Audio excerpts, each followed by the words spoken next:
So whenever you're making steps and movements, from that very first piece, as I'm here and as I start to get this hip tuck,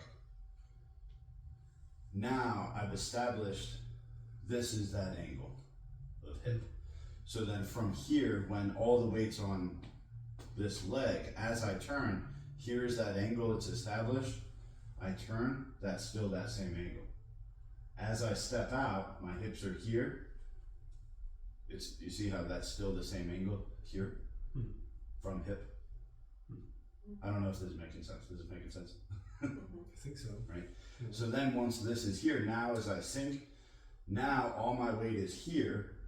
This angle is established. As I close the quad, boom. But it's the quad that's doing that, not this per se.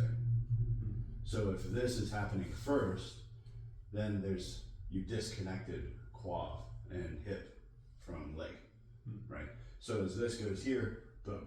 So that's the same with all of these. Here, here, every single movement is that same thing. As I come here, it's this quad and all of this hand going up this way, this hand coming across, this foot, this leg rotating, turning. All of that is fixed to this and really to Dantien. So once this gets here, now all these together, boom. So when the hip and the quad finishes moving, the movement is also finished. As I'm sinking, now I'm pulling. All the weight's here. Now this next movement, this and this here, this angle has already been established from the hip. There's that motor for that movement, is the changing of the quad there. Then the sink, the shift. Now this hand, that foot, this leg, angle's been established. I close the quad together, right? So it gets kind of tricky when we start to go into here, step, shift.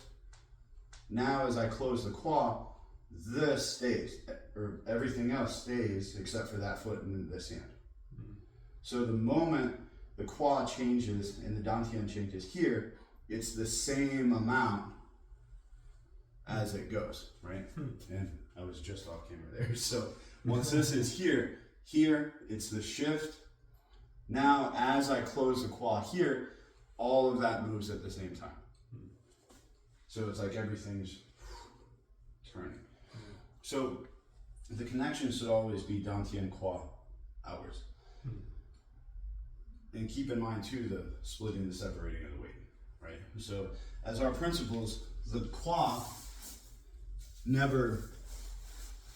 never initiate that quad or that turning of the hips until all the weight's all on one leg, right? In our lineage, right? Other people will say different with that, but in our lineage, it's that way. So if you find yourself again moving the other stuff without that full weight shift, without that full placement, the timing is going to be off. The body's going to be disconnected, right?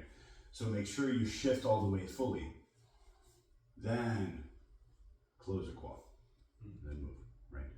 So it goes back to that same analogy of the hips turn like a wheel on a single hub, right? If you're double weighted, you have two hubs on the wheel. It gets locked, it gets stuck. When you're single weighted, then it turns, there's a single hub that wheel's rotating, turning on, right? Because the weight is all on one leg. Let's see. Same goes for snake creeps down, same goes for golden rooster stands on one leg, all those sorts of things. It's the hip and the quad that initiates all of that, so that all same thing moves together. Right.